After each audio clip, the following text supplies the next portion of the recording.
Friend আমাকে একজন সকাল সকাল ফোন করেছিল, বলছিল যে তুই বাইরে এসে যা, তো আমরা একসাথে যাব। তো ফকিরা বস্তি কিসের জন্য? তো ফ্রেন্ড আমরা গাড়ি দেখতে অলরেডি গিয়েছি।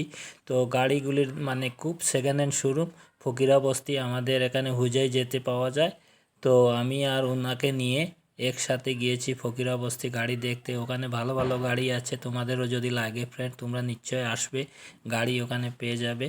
তো আমি ওখানে গিয়ে গাড়িগুলির দাম জিজ্ঞাসা করছি কীরকম দাম। তো ওখানে বলছিল 3 লাখ থেকে 4 লাখ, 2 লাখ এরকম বলছিল আমাকে। তো ভালো ভালো গাড়ি, আমি কোয়ালিটিগুলি 2020 মডেলেরও গাড়ি আছে ওখানে। তো গাড়িগুলি দেখে আমার খুব পছন্দ হয়েছে, খুব ভালো লাগছে। তো আমি ওনাকে বলছিলাম কে লবে, তো বলছিল না আমি মানে বেলেগ একটা গাড়ি নেবো। তো আমরা ওখান থেকে এসে গেলাম ফ্রেন্ড, আমরা অলরেডি আমি ঘরে এসে গেলাম ফ্রেন্ড। তো ওখানে আসার পরে কি হলো, আমাকে আবার ফোন করছিল, বলছিল যে ডবকা চলে যাব।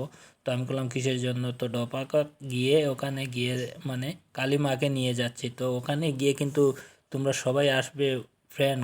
মানে ডবকাতে গোপাল মন্দির একটা খুব সুন্দর একটা মন্দির, মানে আমি কি বলবো, বাইরে থেকে দেখেছি। তো ওখানে যাওয়ার পরে তো কালী মাকে নিয়ে অলরেডি আমরা মন্দিরে মানে দিয়ে দিলাম। তো আমরা আবার রিটার্ন হয়ে গেলাম, ওখানে ভাড়া নিয়ে গিয়েছিলাম ফ্রেন্ড।